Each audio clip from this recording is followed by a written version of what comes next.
Some big changes are coming for Boston College recruiting. You're going to want to hear why this is big for the Eagles heading into the 2023 recruiting class. And some basketball news that you're not going to want to miss. All of this and more on today's Locked On Boston College. You are Locked On Boston College, your daily podcast on the Boston College Eagles, part of the Locked On Podcast Network, your team every day.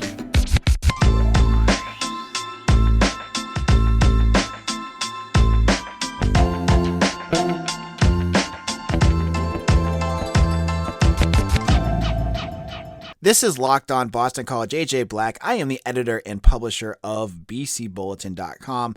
If you had not checked out yesterday's episode, first of all, please go back and listen to that episode after you check out today's. We had Christian Mahogany, Boston College offensive lineman, potential All-American on, who told some great stories about Coach Googs, the offensive line room, and all sorts of other great things you're going to want to know about him. If you have not checked it out already, you're going to want to make sure to listen to that.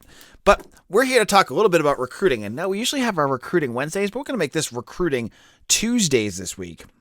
And we're going to have to change up the theme days again because John Garcia is going to join us for Thursday's episode to talk about BC recruiting. So there's a lot of recruiting news that we're going to get into. The first would not seem like that big of a deal unless you understood how college football recruiting really works.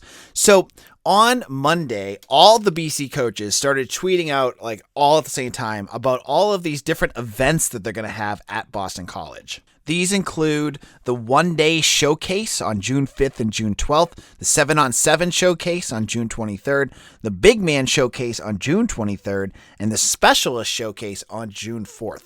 Now, many of these are considered the camps, but what really stuck out to me is the 7-on-7 showcase, which has been something in the past that has really been beneficial for Boston College football. Now, just think of it this way, right?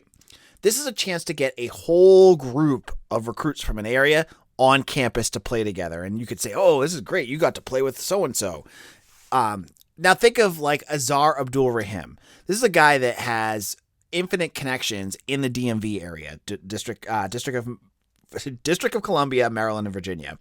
Now, he gets the opportunity to bring up a couple group teams of 7-on-7. That could be an excellent opportunity to really kind of coach up these kids and show them what they could get if they come to BC. Now, why is this big? Because Boston College hasn't had this since Jeff Hafley has been on campus. Remember, in 2020, when Jeff Hafley took over, COVID shut everything down. Last year, they were still in some COVID restrictions, so they couldn't hold camps. They had no camps on campus last year. They had events. In June, they had the barbecue, but that's different. It's just a recruiting event. These are kind of a way for the coaches to evaluate players, for them to see them live, to get to see how they react to coaching, all sorts of stuff like that. So this is a big time opportunity for BC.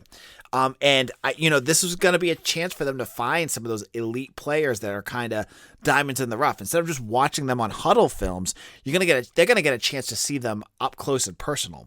So you look at these events, June is going to be huge for Boston College football recruiting.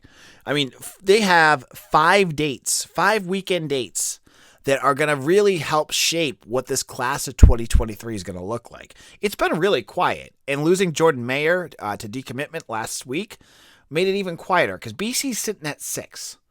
If they're going to go for their usual around 25, that means they're going to have to get 19 commitments between now and probably the beginning of August. That's usually when Hafley and most Boston College coaches kind of slow down their recruiting. They might get like 17, right? And then go for a couple near the end. But they usually try to get their recruiting wrapped up by the summer camps, summer camp for the football team. So this is big. This is going to be a change in direction for Boston College recruiting. This is going to give BC a chance to really kind of take that next step. And again, I said this last year when kids were actually able to step on campus, and that was a big deal because then they got to meet Jeff Hafley. I think seeing him, coach, run these drills, do all these types of things will be a big thing for these kids because they're going to get a chance to really see what Hafley can offer and why Boston College is special and why they should be heading to Chestnut Hill.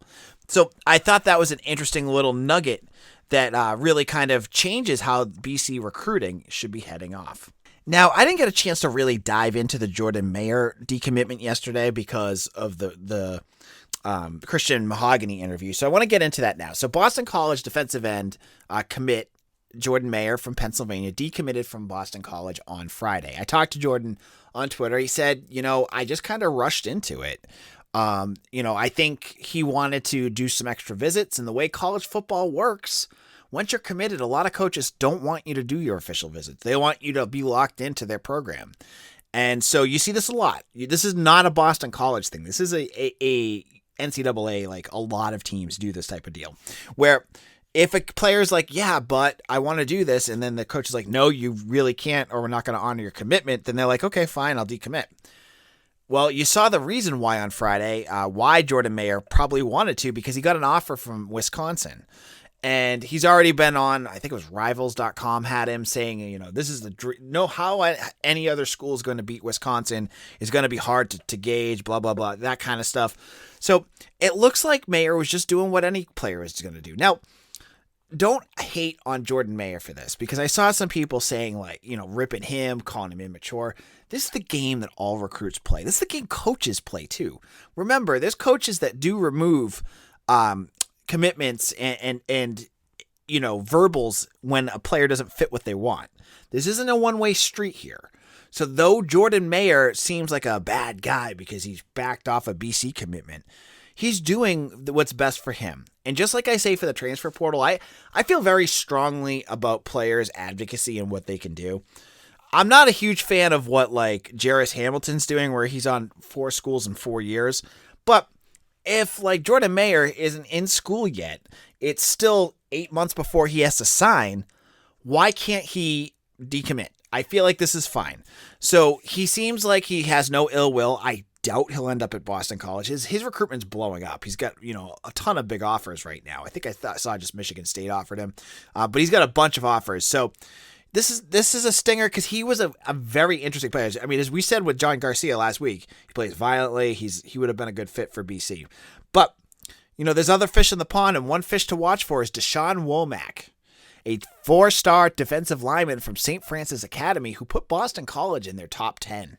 As we said yesterday. So there's a couple guys out there that could still fill that slot. So don't get yourself too beat up on that. And as one little, tangent, I'm going on a couple tangents today, and I apologize, but one thing you do not want to do, and I hate when people do this, is don't tweet at the kids. Don't say something to Jordan Mayer. Don't beg him to come back. Don't call him names.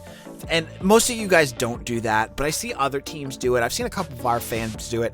It's not a good look. Just let the kids make their choices and move on. And we'll move on. BC will move on. You'll get some guys that you're going to like. I mean, defensive line is one of the positions I think BC is hitting the home run with this year. So we'll see who the next person is to step up and take that slot. Now, in a moment, a reader asked a question last week, and I didn't get a chance to answer it in our mailbag, but I'm going to get into it now in our next segment about how players in the transfer portal from BC basketball did this previous season. You want to hear some updates on those players in just a moment. Now, our first partner is Athletic Greens. I use this product literally every day. I started taking AG1 because I started to have I just felt bloated. My gut wasn't feeling great. So I wanted to have better gut health with more energy, and it was great. Now, I've been using AG1 for about 3 months, and I love it. It doesn't taste like it's super healthy.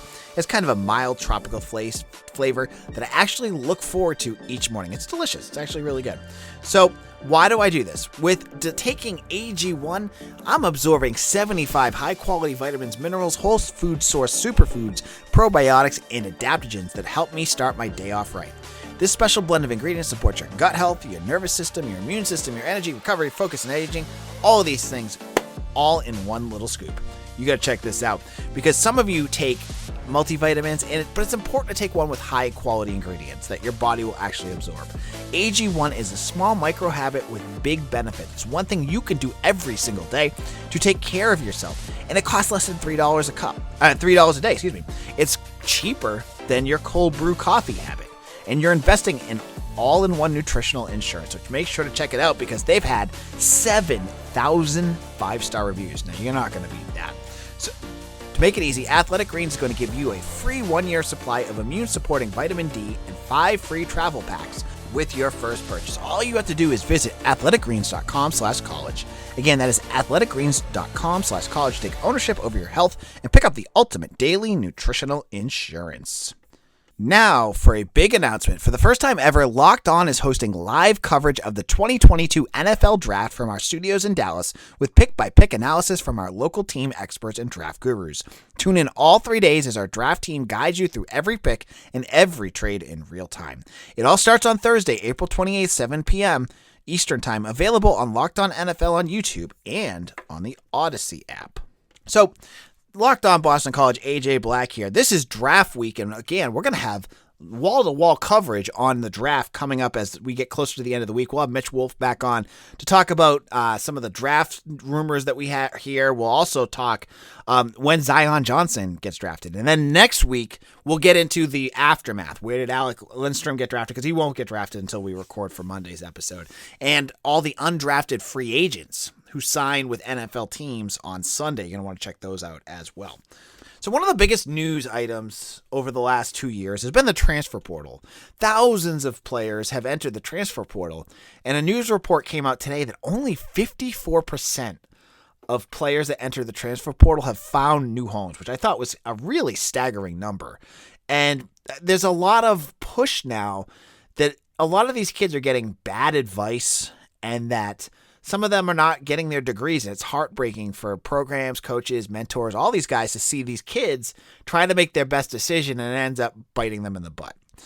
But there was a bunch of BC basketball players last year that did not see it bite them in the butt and were able to get new roles on different teams. And one of our readers wanted me to kind of recap what these players did in their new homes. I figured I'd take a spin with it, tell you a little bit about each one and how they did. First up, Jay Heath, who transferred to Arizona State at the end of last season.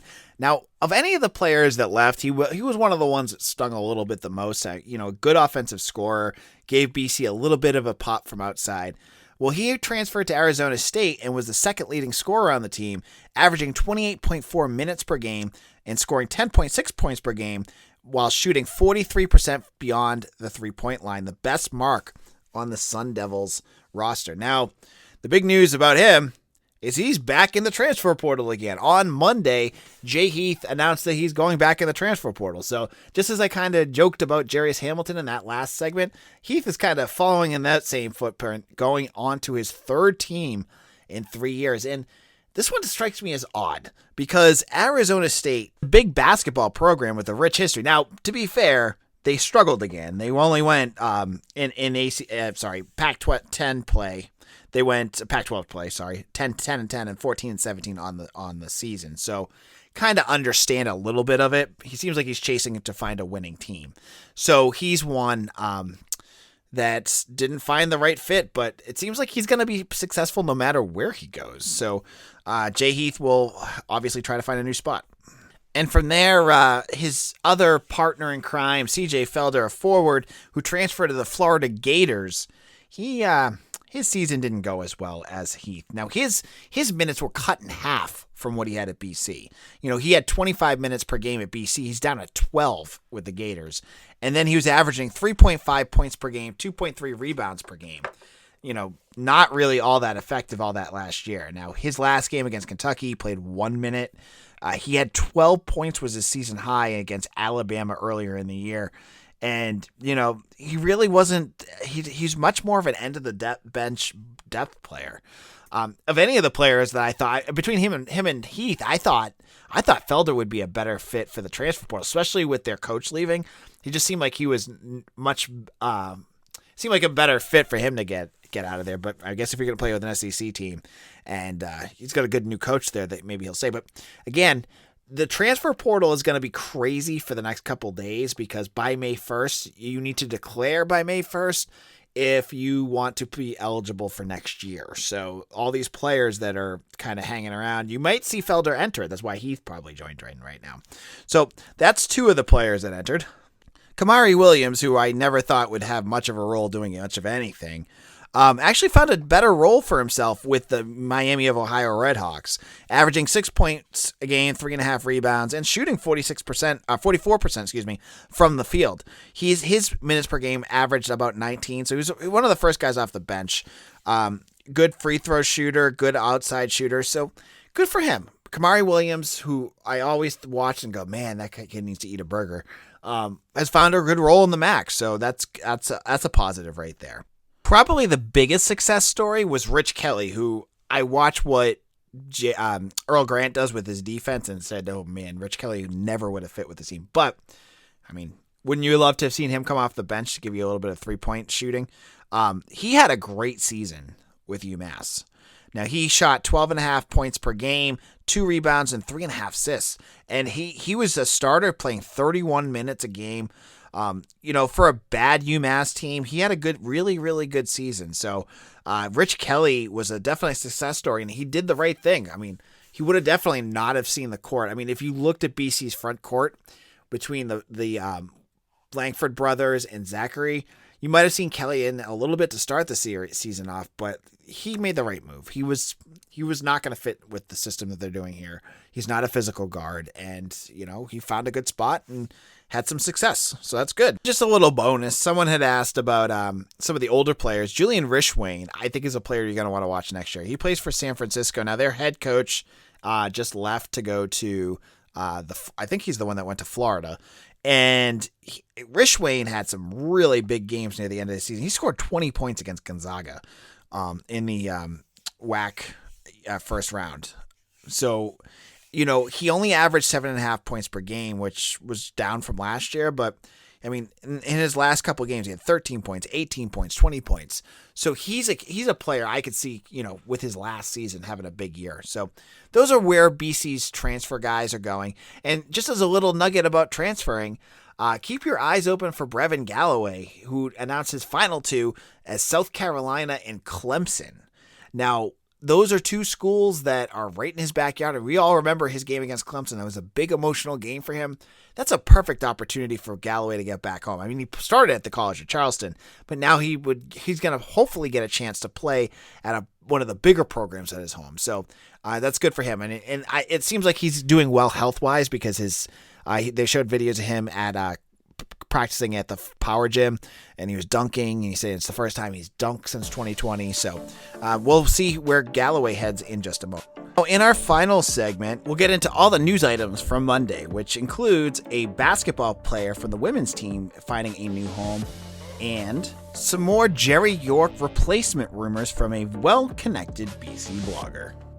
But BetOnline is your number one source for all your betting stats and sports information. Find all the latest sports developments, league reviews, and news, including this year's basketball playoffs and the start of the Major League Baseball season.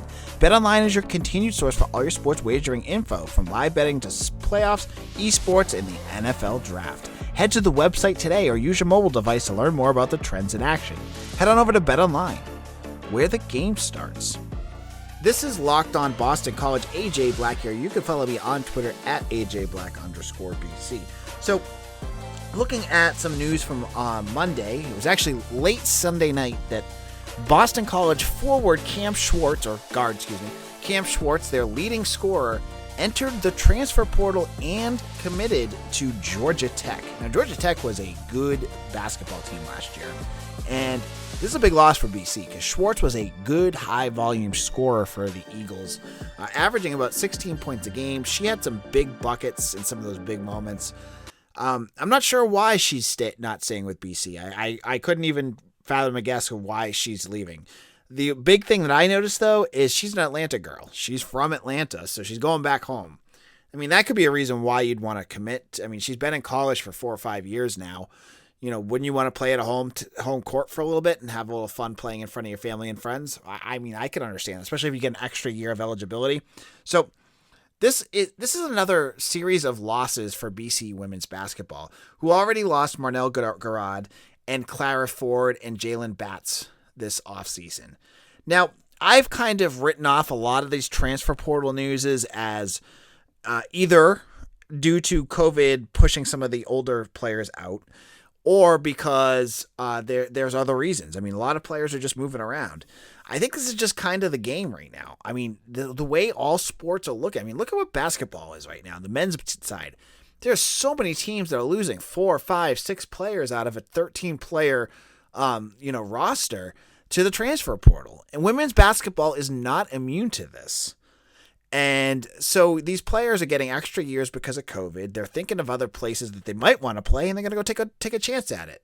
Now, I don't think any of these players right now are huge losses. Cam Schwartz was a good player, but is she a deal breaker for BC? I don't think so. She was good at times. She also struggled at times too. I mean, there's some games where she would be lights out, and there's other games where she kind of struggled at times. So, those players are not that hard to find players that can volume score from the outside. So, it's a blow. I'm not gonna sugarcoat this, but it's a good fit for Georgia Tech, and BC's women's team has got a little bit of room to grow here because they're falling a little bit further behind, and you got to hope that some of these freshmen, especially Allie Carmen, this thing you're going to keep going back to. She's a 6'3" freshman, 4-star center from New Jersey.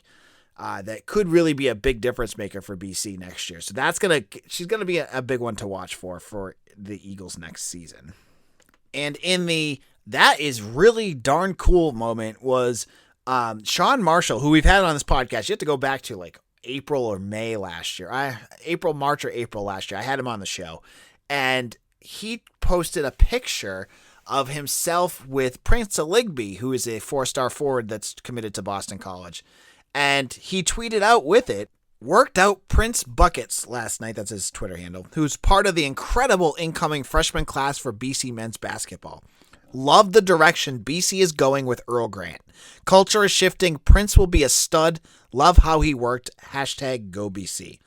Now, if you're a Boston College fan, you see Sean Marshall tweet something like that, that's going to warm your heart, because how many times during the Jim Christian era did you see Craig Smith, Jared Dudley, Sean Marshall, Tyrese, I don't know if Tyrese Rice was one, but a lot of them were just kind of just bummed about the future of the program. They were always like, man, this stinks. This is tough. What, ugh. A lot of not negativity, just resigned to like what's going on. This is one of the first tweets I've seen other than during game time, like in the off season, where BC players are like former BC players are really behind this team. You saw it during the ACC tournament. I think it was Reggie Jackson tweeted out like, oh, this is great. And you've seen a couple other players, Craig Smith saying the same thing. You're starting to see this culture that Earl Grant is setting up really starting to pay dividends. And when you get buy-in from the alumni and the former players, that is a great sign that BC basketball is heading in the right direction. So great tweet. Just a really good moment for BC basketball. And I've said this all along. Prince Aligbe is going to be a special player. I think he and along with Donald Hand are going to give BC the scoring punch that they lacked last year and really push them forward. And it may not happen right away, but watch out for them in the future. Now, on tomorrow's show, as I said, Recruiting Wednesday is going to become Recruiting Thursday, but we got some NFL draft talk we're going to have to get into, and we'll get into all of that on tomorrow's show. Thank you all for listening. Make sure to follow us on wherever you get your podcasts or on YouTube, and follow me on Twitter at AJBlack_BC or at LockedOnBC. Thank you all for listening, and thank you all for the positive comments about the Christian Mahogany interview. We had a blast doing it, Mitch and I, and glad that you enjoyed it as well. Take care, everyone.